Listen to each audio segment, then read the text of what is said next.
Hello friends, welcome to Telugu audio story. మీరు కనుక ఛానల్ని ఫస్ట్ టైం చూస్తున్నట్లయితే ఛానల్ సబ్స్క్రైబ్ చేయండి, లైక్ చేయండి. అలాగే ఈ స్టోరీపై మీ వాల్యుబుల్ ఒపీనియన్ని కమెంట్ రూపంలో తెలియచేయండి. ఇక కథలోకి వెళ్దామా? నా రావణ్ లింక్ డిస్క్రిప్షన్లో ఇచ్చాను, అక్కడ చూసి ఫాలో చేయండి. వాళ్ళకి కావాల్సింది నేను కాదు, నువ్వు. నీ మీద కోపంతోనే నన్ను కిడ్నాప్ చేశారు. నువ్వు రావద్దు, నేను ఏదో ఒకటి చేసి తప్పించుకుంటాను అని ఉన్న మెసేజ్ చెక్ చేస్తూ ఉండగానే లైవ్ లొకేషన్ డిలీట్ అయింది. ఇది గేమ్స్ ఆడుతుంది నాతో, ప్రీతితో చూసి ఫీల్ అయింది, అందుకే ఇలా డిస్టర్బ్ చేస్తుంది అని లైట్ తీసుకున్న అభి ఫోన్ పక్కన పెట్టేసి మళ్ళీ తన పనిలో పడ్డాడు. అయితే క్యూటీ షేర్ చేసిన లొకేషన్ అభికి తెలుసు. అక్కడ దీనికేంటి పని అని ప్రశ్నించుకోగానే దిగ్గున లేచిన అభి ఫోన్ తీసుకొని సేమ్ నెంబర్కి కాల్ బ్యాక్ చేస్తూ బయటకు పరిగెత్తాడు. హంసపాప ఫ్యాంటసీ బేస్ చేసుకుని ఫైనల్ గా ట్రిప్ ప్లాన్ చేశాడు రాజ్. క్యాథరిన్తో మాట్లాడి అన్నీ కన్ఫర్మ్ చేసుకున్నాక పార్ట్నర్స్తో ఇంపార్టెంట్ మీటింగ్ ఉంది సార్ అని చెప్పడంతో డాక్యుమెంట్స్ అన్ని ప్రిపేర్గా ఉంచు చేసి, కానీ డిస్టర్బ్ చేయకు, నేను వెళ్ళి కలుస్తాను అండ్ ప్రీతికి డాడ్కి కూడా ఇన్ఫార్మ్ చేయి అని చెప్పి కాల్ కట్ చేశాడు. సిటీ మొత్తం తిరిగి వచ్చిన అలసట ఇంకా తీరలేదు హంసపాపకి. బెడ్ మీద ముడుచుకొని నిద్రపోతున్న తన దగ్గరికి వచ్చి కూర్చొని నైట్ డ్రెస్లో నుంచి లోపలికి వేళ్లు చేర్చి వెన్ను మీద ఆట ఆడుతూ ఉంటే కళ్ళు తెరిచి, నిద్రస్తోంది రాజ్, కాసేపు పడుకుంటాను అని గోముగా చెప్తూ రాజ్ చేస్తున్న పనికి వంపులు తిరుగుతున్న హంసపాపని అబ్జర్వ్ చేస్తున్నాడు. వెన్నెల మృదువుగా ఉన్న శరీరం రబ్బర్లా సాగుతూ ముట్టుకుంటే పట్టులా జారిపోతోంది. సహస్రాన్ని అలా చూస్తున్న రాజ్ కొంటె మనసుకి అది బాగా నచ్చడంతో తెలియని ఆనందం మనసులో గిలిగింతలు పెడుతోంది. ఆడుతున్న అతని చేతి వేళకి డిస్టర్బ్ అవుతున్న హంసపాప పిల్లో మీద నుంచి కిందకి జారి రాజ్ని చుట్టేసి, నిద్రొస్తోంది, మెంటల్ అని మగత కళ్ళతో కసరుతూనే రాజ్ కాళ్ల మీదకి చేరి అతని పొట్టలోకి ముఖం దూర్చి చేతులతో రాజ్ కాళ్లను చుట్టేసిన హంసపాప మిగతా హాఫ్ బాడీ అయ్యగారి వెనక నుంచి ముడుచుకుంది. ఉందా లేదా అన్నట్టున్న పలుచని పొట్ట రాజ్ వెన్నుని తాకుతూ ఉంటే మోకాళ్ళు అతని రెండు సైడ్కి చేరాయి. అనకొండలా చుట్టేసిన హంసపాప దెబ్బకి అయ్యగారి బాడీ మీద గూస్ బంప్స్. గాగురుపాటుకు గురవుతూ లాంగ్ బ్రీత్ తీసుకుని హంసపాప హిప్ మీద ఒక్కటి పీకి, ఏంటే ఇది అంటూ గయ్యమన్నాడు. ఆవ్ అని అరుస్తూ అయ్యగారి పీకిన పీకుడికి దెబ్బకి లేచి కూర్చున్న సహస్రకు నిద్ర ఎగిరిపోయింది. ఎందుకు కొడుతున్నావు అంది హిప్ మీద రుద్దుకుంటూ ఏడుపు మొహంతో. కొట్టాలా? ఇంకేమన్నానా? మనిషిని అనుకుంటున్నావా లేక ఐరన్ రాడ్ అనుకుంటున్నావా? అయస్కాంతంలో అలా ఖర్చుకుపోతున్నావు అంటున్న బాబులో ఉన్న ఫీలింగ్సే వేరు. చివాట్లు పెడుతున్న రాజ్ని మోహం మార్చుకుని చూస్తూ, నీ బాడీ నాకు కంఫర్ట్గా ఉంది, నన్నేం చేయమంటావు అంది మూతి ముడుచుకొని. ఉంటుంది, బాగా రుచి మరిగావే, నన్ను పిప్పి పిప్పి చేయడం అని ఎత్తి పొడుస్తూ ఉంటే, ఇది నీకే ఓవర్ అనిపించడం లేదు అంది కంటు పెట్టుకున్న మొహంతో. నువ్వు చేసిన దాంతో పోలిస్తే నేనన్నది చాలా తక్కువ. నిజాలు చెప్తే బాడీనే కాదు, మూతి కూడా 30 వంకర్లు తిరుగుతుంది. మీ ఆడాళ్ళకి ఎన్ని కంఫర్ట్స్ పెట్టినా ఆ బ్రహ్మదేవుడికి నిజంగా హాట్ లేదే అని అంటూనే ముడుచుకున్న హంసపాప గులాబీ పెదవిని ముందుకు లాగి నాలుకతో ఎంగిలి రాస్తూ ఉంటే మూతి మీద చేతి మీద కలిపి ఒక్కటి పీకింది. ఒక పక్క ఇన్నంటూ మళ్ళీ ఏంట్రా ఇది అంది పళ్ళు బిగించి కోపంగా. చెప్పానుగా, ఆ బ్రహ్మదేవుడికి గుండె లేదు. మీ బాడీ నిండా అయస్కాంతం పెట్టేసి నాలాంటి అర్భకులతో ఆడుకుంటున్నాడని అంటూ కాళ్ళు సైడ్కి ముడుచుకొని కూర్చున్న హంసపాప మీదకి చేరిపోతూ ఉంటే అతని బరువుకి బెడ్ మీదకి వాలింది సహస్ర. కాళ్ళు స్ట్రైట్ గా పెట్టి మీద పడిపోయిన రాజును కళ్ళు పెద్దవి చేసి చూస్తోంది హంసపాప. ఒక్క నైట్ తిప్పినందుకే ఇప్పటి వరకు బెడ్ దిగలేదు, ఇక రోజంతా నన్నే మోస్తావే అని పెదవులతో హంసపాప మెత్తని బుగ్గలను పీకుతూ అడుగుతూ ఉంటే, రోజంతానా అంటున్న తన బుగ్గల్లో సిగ్గు కెంపులు వచ్చి చేరాయి. హా, నాకు ఆ పిచ్చి ఎక్కువ. ప్రాపర్గా ఒక్కసారి కూడా నీ బాడీని టేస్ట్ చేయలేదు. ట్రై చేసిన ప్రతిసారి తప్పించుకుంటున్నావు. మన ఫస్ట్ ఇంటిమేషన్కి జారిపోకుండా ముడుచుకుపోకుండా బెడ్కి కట్టేసి మరీ తినేస్తాను అంటున్న అయ్యగారి గాఢమైన కోరికకు సిగ్గుబరువుతో శరీరాన్ని కమ్మేస్తూ ఉంటే తన ప్రమేయం లేకుండానే మూసుకుపోయిన కళ్ళతో ముఖం సైడ్కి తిప్పింది. మాటలతో సన్నసన్నని చేతి ఆటలతో తెలియని లోకాలకి లాక్కుపోతున్న రాజ్ చేష్టలకి ప్లీజ్ అని పరవశ నిండిన స్వరం బరువుగా అర్థిస్తూ ఉంటే వెచ్చని కాంతి హంసపాప మొహం మీద వింతగా మెరుస్తోంది. అవాయిడ్ చేయని సహస్ర ఎమోషన్ కి అయ్యగారి హార్ట్ బ్యాలెన్స్ తప్పుతూ ఉంటే ఒక లాంగ్ బ్రీత్ తీసుకుంటూ తన ఆటలకి ఫుల్ స్టాప్ పెట్టిన రాజ్ సహస్ర ఎద శిఖరాల మధ్య ముఖం అదుముకుంటూ రెండు చేతులతో కింద నుంచి ఆమె వీపు బలంగా చుట్టేశాడు. నిమిషాల వరకు వేడి అల్లుకున్న అతని శరీరం నార్మల్ కాలేదు. కాసేపటికి సహస్రను వదలకుండానే తన తలలో చేరిన ఆమె వేళ్లను గమనిస్తూ ఇంపార్టెంట్ మీటింగ్ ఉంది, వెళ్ళొస్తాను. ఏదైనా తినేసి లగేజ్ మొత్తం ప్యాక్ చేయి, ఈరోజు స్టార్ట్ అవుతున్నాం అని సన్నదైన స్వరంతో చెప్తుంటే "ఉమ్" అంది. నెమ్మదిగా కిందకి చేరి సహస్ర టాప్ ఎద వరకు పైకి జరిపి పాల మిగడ లాంటి తెల్లని పొట్ట మీద వేళ్లతో ఆడుతూ అక్కడే కళ్ళు నిలిపాడు రాజ్. అతని కంఫర్ట్ కి తగ్గట్టు బాడీ అడ్జస్ట్ చేసుకుని చాపిన చేతితో రాజ్ తలలో వేళ్లు కదుపుతూ ఇండియాకి వద్దు రాజ్ అని చెప్తున్న సహస్ర గొంతులో ఇది అని చెప్పలేని ఒక బరువైన ఇబ్బంది. ఇండియా నీ సొంత గెడ్డ. ఎవడి కోసమో దేనికోసమో భయపడి సొంతమైనది వదులుకుంటే బ్రతుక్కి అర్థం ఉండదు. దూరమైన వాటిని తలుచుకుంటూ మిగిలి ఉన్న జ్ఞాపకాలకు నువ్వు దూరం కాకు అని మృదువైన స్వరంతో మందలిస్తున్న రాజ్ కనీసం హంసపాపని తల తిప్పి చూడను కూడా చూడలేదు. అతని మందలింపులో తండ్రితనం కనిపిస్తూ ఉంటే హత్తుకోవాలి అనిపిస్తున్న మనసుతో పైకి లేచింది. ముడతలు పడుతున్న పొట్టకి కళ్ళు చిట్లించి సహస్ర గుండెల మీద చేతితో వెనక్కి తోసి డిస్టర్బ్ చేయకు అని సీరియస్ అయ్యాడు. అంతలోనే మెంటల్ అని ముద్దుగా తిడుతూనే రాజ్ చుట్టూ గుప్పిటిలో బిగించి దగ్గరకు లాక్కుంటుంటే నొప్పికి మూలుగుతూనే పైకి జరిగిన రాజ్ తన చేతిని తోసేసి నా ప్రాపర్టీ మీద నీ బోడి పెత్తనమేంటే, ప్రాపర్గా ఆడుకోనివ్వవా అని కసురుతూ ఉంటే ఎందుకురా చింత తేడాగా ఉన్నావు? ఆ బ్రహ్మదేవుడికి నిజంగానే మనసు లేదు, అందుకే నీలాంటి మెంటల్ పీస్ ని మ్యానుఫ్యాక్చర్ చేశాడు అని క్షణకాలం అతని కోపానికి అందులోని కేరింగ్ కి మైమర్చిపోతూ రాజ్ పెదవులందుకుంది. సహస్ర సైడ్ నుంచి ఫస్ట్ కిస్. ఎన్నిసార్లు రుచి చూసినా ప్రతిసారి కొత్తగా అనిపించే ఆ పెదవుల్లోని తేనెల తీయదనానికి దాసోహం అవుతూ ముద్దు కంటిన్యూ చేశాడు రాజ్. సమయం గడిచిందే తెలియలేదు ఇద్దరికి. శరీరాలతో పని లేకుండానే తెలియని తీయని అనుభూతులతో కాలం కగ్గుట్లో కరిగిపోతున్నారు. కేతరిన్ నుంచి కాల్ వస్తూ ఉంటే అప్పుడు ఈ లోకంలోకి వచ్చారు ఇద్దరు. ఫోన్ తీసుకుంటున్న రాజ్ కళ్ళు స్క్రీన్ కార్నర్లో చూపిస్తున్న టైంకి ముడుచుకుపోతే నెక్స్ట్ జరిగేదేంటో అంచనా వేసిన హంసపాప అటు సైడ్ నుంచి నెమ్మదిగా దిగుతోంది. ఏంటే చేయాల్సిందంతా చేసేసి పారిపోతున్నావా? మొగుణ్ణి కట్టేసుకున్నట్టు నీ దగ్గరే కట్టేసుకుంటే నా పనులు ఎవరు చేస్తారే అని మండుపడుతూనే ఫోన్ లిఫ్ట్ చేసి sir everybody is waiting here అని కంగారుగా చెప్తున్న క్యాథరిన్తో మీ మేడం చేసే బుద్ధి లేని పనులకు నేను బలైపోతున్నా, వస్తున్నా, నేను వచ్చే వరకు వాళ్ళని ఎంగేజ్ చేయి అని కాల్ కట్ చేసి ఫోన్ బెడ్ మీద విసిరేసిన రాజ్ కందగడ్డ మొహానికి సారీ అని చెప్పింది సహస్ర. ఇన్నోసెంట్ పప్పి ఫేస్ తో చెవులు పట్టుకున్న తన క్యూట్ బుజ్జి పప్పి ఫేస్ లోని అమాయకత్వానికి మరొకసారి ముద్దు పెట్టుకోవాలని తనతోనే ఉండాలని మనసు పీకుతూ ఉన్న కరిగిపోతున్న కాలంతో పరిగెత్తే కార్యక్రమం ఉంది కనుక అదే కందగడ్డ ఫేస్ కంటిన్యూ చేస్తూ నీ ఇష్టానికి నాతో ఆడుకుంటున్నావు, దీనికి డబ్బులు తీర్చుకుంటా చూడు అని సీరియస్ ఫేస్ తో బెదిరిస్తూనే సేఫ్ లో ఉంచిన పేపర్స్ తీసుకుని ఇష్టం, ప్రేమ, భయం, బెదురు అన్ని ఫీలింగ్స్ మిక్స్ చేసి అయ్యగారి మీదే కళ్ళు నిలిపి చూస్తున్న సహస్రను పట్టుకుని గుంజి బెడ్ మీదకు తోసి సైన్ చేయి అని పేపర్స్ తన కాళ్ళ మీద పెట్టాడు. ఏంటివి అని రాజ్ని అదే మెస్మరైజింగ్ ఫీల్ తో చూస్తూ అడిగింది. గాలిలో ఎగిరే నీ హంస వయ్యారానికి ఈ ఇరుకు హోటల్ గది నాకు నచ్చలేదు, నెక్స్ట్ టైం పర్ఫెక్ట్ గా ప్లాన్ చేసుకున్నా అని అంటూనే ర్యాక్ లో నుంచి తన సూట్ తీసుకుంటున్నాడు రాజ్. అర్థమయ్యేలా చెప్తావా అని తాళా తోకలేని అయ్యగారి క్లారిటీకి విసుగ్గా అడిగితే ఇల్లు కొంటున్నా, గాల్లో ఎగిరే నీ రేంజ్ కి తగ్గట్టుకో కాకపోయినా ఏదో నేల మీద నడిచే మా రేంజ్ కి తగ్గట్టు కొంటున్నా అని హంసపాప ఫ్యాంటసీకి ఎత్తి పొడుస్తూనే ఎక్స్ప్రెషన్ ఇచ్చాడు.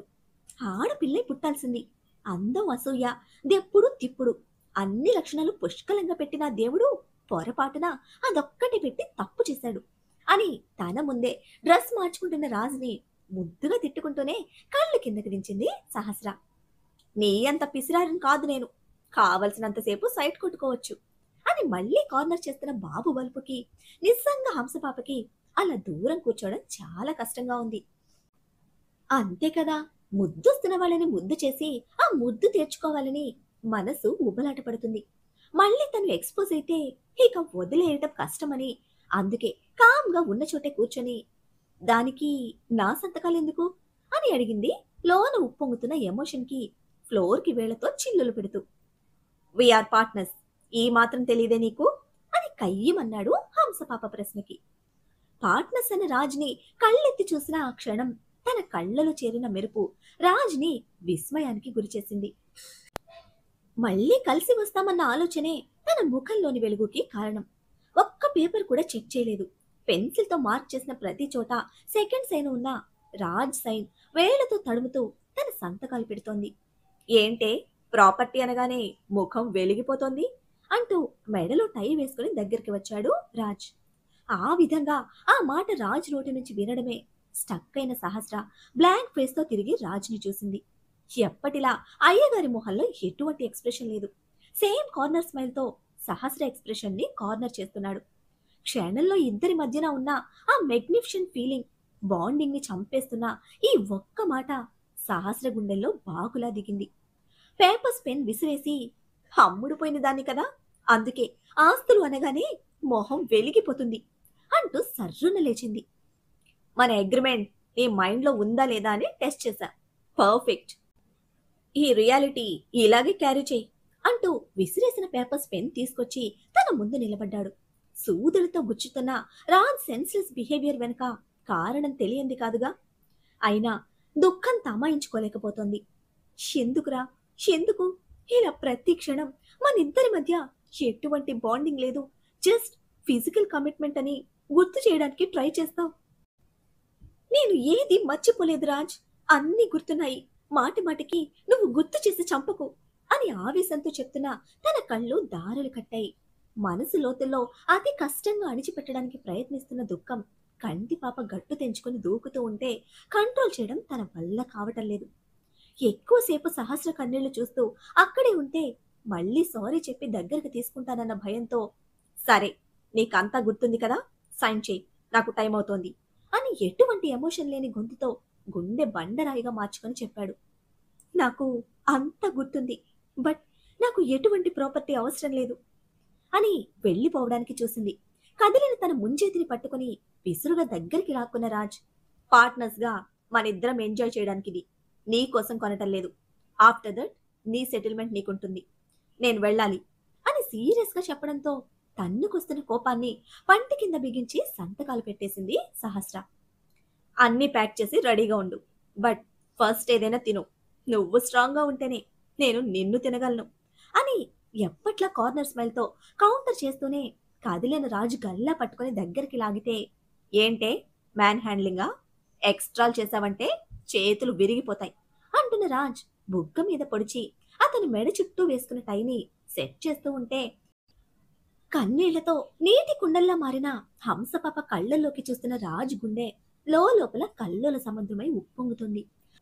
ఆ కొన్ని క్షణాలు నరకానికి మరో రూపాన్ని తలపిస్తూ ఉంటే బ్రీత్ హోల్డ్ చేసుకుని మౌనంగా తన పని చేస్తున్న హంసపాపని ఇష్టంగా మదిలో నింపుకుంటూ, మర్చిపోవు కదా అని లోతైన గొంతుతో అడిగాడు. అందులో అర్థం ఏదైనా సరే, ఏది మర్చిపోను రాజ్, చావుని చేరకుండా అడ్డంగా మధ్యలో దూరిన నిన్ను ఆ క్షణం నుంచి మళ్ళీ చావుని చేరే చివరి క్షణం వరకు మర్చిపోను అని బరువైన గొంతుతో చెప్తున్న హంసపాపలో ఒకలాంటి విరక్తి. Okay, good, fix it in your mind అనేసి ఎగిసి పడుతున్న ఊపిరిని గుటకలు వేస్తూ పెద్ద పెద్ద అడుగులతో తప్పుకొని వెళ్ళిపోయాడు.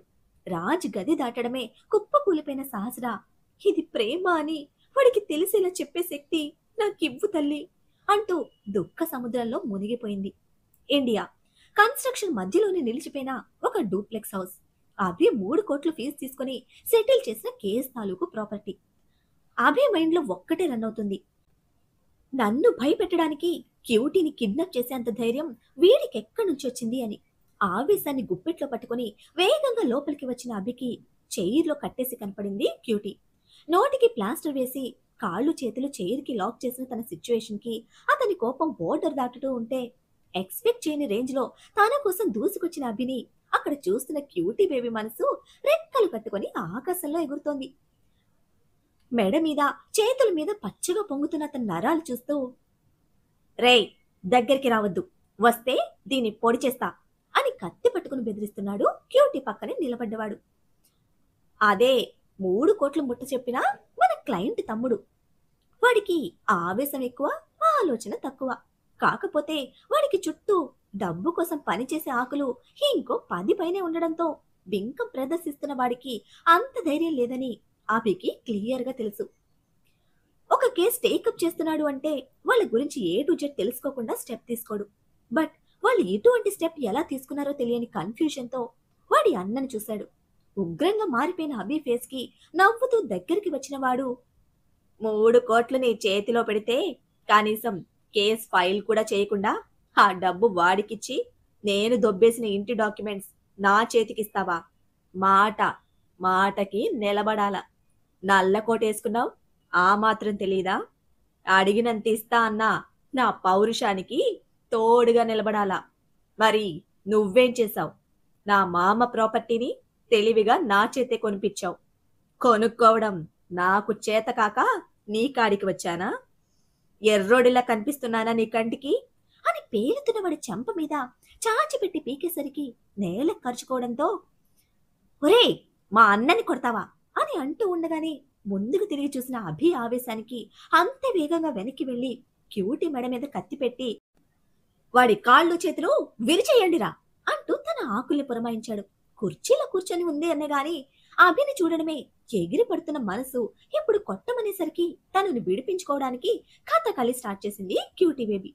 6 అడుగుల ఈ సాలిడ్ కటౌట్ కి ఈ ఆకులో లెక్క. నిజం చెప్పాలంటే రాజ్ కన్నా బలంగా దృఢంగా ఉంటాడు అభి. తన ఫీల్డ్ కి అవసరం లేకపోయినా తను చేసే పనులకి ఆ ఫిట్నెస్ అవసరం. అయితే బలుపు బాబు బాడీ టెక్నిక్స్ ఆ బుర్రలోని తిక్క వేరు. కోపం వస్తే ఉగ్ర నరసింహుళ్లా మారిపోయే అభి ముఖాముఖి దూసుకుపోయే మనిషి. పందెంలోకి దిగిన పోట్ల గిత్తలా ప్రతి ఆకుని పచ్చడి చేసి పండబెడుతున్న అభిని కోటి కాంతులు నింపుకున్న కళ్ళతో ఉత్కంఠగా చూస్తోంది క్యూటీ బేబీ. ఆ క్షణం అన్ని మర్చిపోయిన క్యూటీ మనసులో ఒక్కటే అల్లరి, నా రౌడీ బేబీ మామూలుడు కాదు, వావ్ ఈ రేంజ్ లో అస్సలు ఎక్స్పెక్ట్ చేయలేదు బేబీ అని ఎగిరెగిరి పడుతున్న క్యూటీ బేబీ ఆనందం మామూలుగా లేదు. కట్టేసింది కాబట్టి సరిపోయింది, లేకపోతే తన ఉత్సాహం చూపించడానికి ఆ ఇల్లు సరిపోదు. ఒక్కడంటే ఒక్కడు కూడా 6 నిమిషానికి మించి ఆమె ముందు నిలబడలేకపోయాడు. ఉదాసీనంగా కనిపించే ఆ కటౌట్ లోపల యాంగ్రీ బర్డ్ మరో రూపం పూర్తిగా తెలిసింది రాజ్కి మాత్రమే. మరొక 2 ఉన్నారు అనగా చేతిలో ఉన్నవాడి 2 చెవులు ఒకేసారి పేలిపోయేలా చేసిన అభిని పెద్ద పెద్ద కళ్ళతో భయంగా చూస్తూ చేతిలోని కత్తి పడేసిన తమ్ముడు ముచ్చెమటలతో పారిపోవడానికి చూస్తే చెవుల నుండి రక్తం బయటకు వస్తూ ఉండగా పడిపోతున్న వాడి నడుము బెల్టు ఒక్కసారిగా లాగి పారిపోతున్న తమ్ముడి గాడి కాళ్ళకి అడ్డంగా విసిరాడు. ముందుకు పడి ముక్కు నేలకు గుద్దుకొని తత్తరపాటుగా లేవడానికి చూస్తున్న వాడి మీదికి చివరి వాడు వచ్చి పడితే తప్పుకుని లేచేలోపే దగ్గరికి వచ్చిన అభి వాడి గుండెల మీద కాలు పెట్టి ముందుకు వంగి జుట్టు పట్టుకుని నేలకేసి కొడుతూ ఉంటే వాడు పెడుతున్న గావు కేకలు ఆ ఇంటి ప్రతి మూల ప్రతిధ్వనిస్తున్నాయి. వీడి అరుపులకి లేచిన తమ్ముడు అన్నగాడు నిమిషాల్లో మారిపోయిన అక్కడ పరిస్థితికి నెత్తి నోరు కొట్టుకుంటూ వచ్చి అభి కాళ్ళు పట్టుకున్నాడు. మరి వకీల్ సాబ్ మాస్ మసాలా ఫైట్ చూస్తున్నా మన క్యూటీ బేబీ హార్ట్ పరిస్థితి ఏమిటి? ఇక ఈ రోజు నైట్ నిద్ర పడుతుందా పాపకి? పాప సంగతి తరువాత, ముందు మన వకీల్ సాబ్ కి పట్టనిస్తుందా అసలు? ఇక ఈ లాయర్ బాబుని మన క్యూటీ చేతిలో నుంచి ఆ దేవుడే కాపాడాలి. ఇంకో 10 డేస్ ఉంటానన్న రాజ్ వెంటనే ఇండియాకి ఎందుకు బయలుదేరాడు? జయరాజ్ మానస గారికి సహస్ర గురించి తెలుస్తుందా? సహస్ర గతం తెలిస్తే వాళ్ళ రియాక్షన్ ఏమిటి? అనీష్కి ఏం జరిగిందో జెస్సికా తెలుసుకుంటుందా? ఏం జరుగుతుందో తెలియాలంటే నెక్స్ట్ ఎపిసోడ్ని ఫాలో చేయండి. అలానే ఈ ఎపిసోడ్ని లైక్ చేయడం మాత్రం మర్చిపోకండి. Bye friends.